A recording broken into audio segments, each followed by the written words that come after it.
Teddy Roosevelt said, "It is not the critic who counts, not the man who points out how a strong man stumbles, or where the doer of deeds could have done them better. The credit belongs to the man who's actually in the arena, whose face is marred by dust, sweat, and blood, who strives valiantly, who errs, who comes up short again and again, because there is no effort without error or shortcoming, but who knows the great enthusiasms, the great devotions, who spends himself in a worthy cause, and who, at the best in the end, knows the triumph of high achievement, and who, at the worst, if he fails, at least he fails while daring greatly, so that his place shall never be with those cold or timid souls who neither know victory nor defeat." Today we honor the men and women of the uniformed services of the United States, who through their devotion to duty and personal sacrifices gave us the opportunity to be here today. It is the veteran, and not the preacher, that gave us freedom of religion. It is a veteran, and not the reporter, that gave us freedom of the press. It is a veteran, and not the poet, that gave us freedom of speech. It is a veteran, and not the campus organizer, that gave us the right to assemble.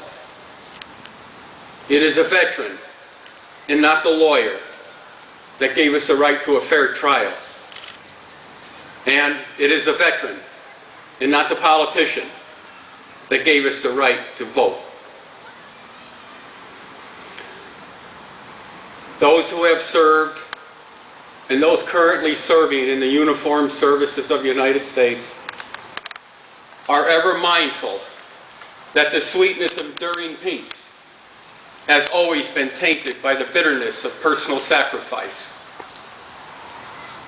We are compelled to never forget that while we enjoy our daily pleasures, there are others who have endured and may still be enduring the agony of pain, deprivation, and imprisonment.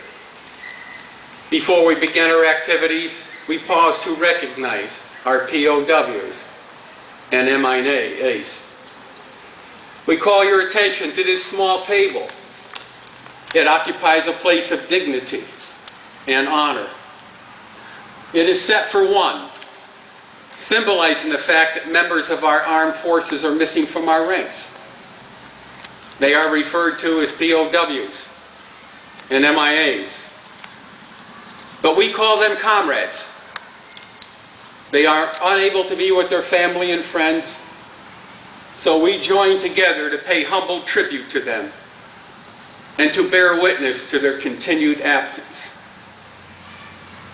The table is small, symbolizing the frailty of one prisoner alone against his or her suppressors. The tablecloth is white, symbolic of the pure country's call to arms. The single red rose in the vase signifies the blood they may have shed in sacrifice to ensure the freedom of our beloved United States of America. The red rose also reminds us of the family and friends of our missing comrades who keep faith while awaiting their return. The red ribbon on the vase signifies the red ribbons worn on the lapels of the thousands who demand with unyielding determination a proper account of our comrades who are not with us. The slice of lemon on the plate reminds us of their bitter fate.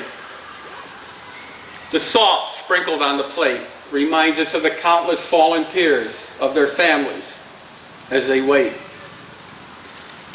The glass is inverted. They cannot toast with us at this time. The chair is empty. They are not here. The candle is reminiscent of the light of hope which lives in our hearts to illuminate their way home, away from their captives to the open arms of a grateful nation. The American flag reminds us that many of them may never return home and have paid the supreme sacrifice to ensure our freedom. Let us all pray to the Supreme Commander that all of our missing comrades will soon be back among our ranks. Let us remember and never forget their sacrifices. May God forever watch over them and protect them and their families.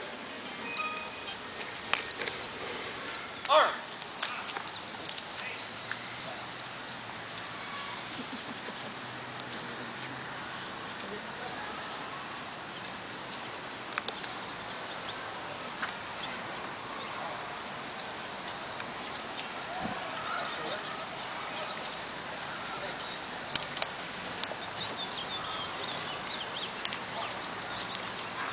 Now we'll have the placement. Just a little? Yeah. And now we'll have the placement of the wreath by the American Legion.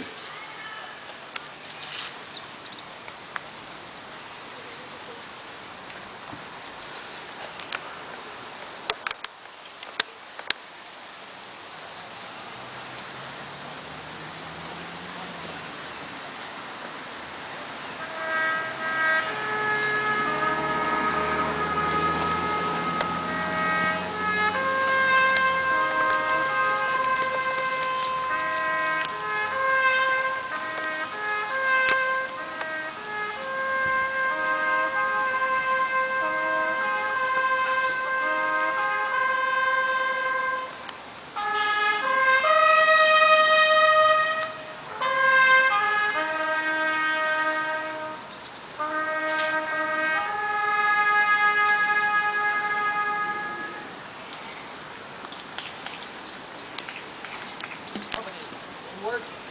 Face. March. Front. By company. Ready. Aim. March.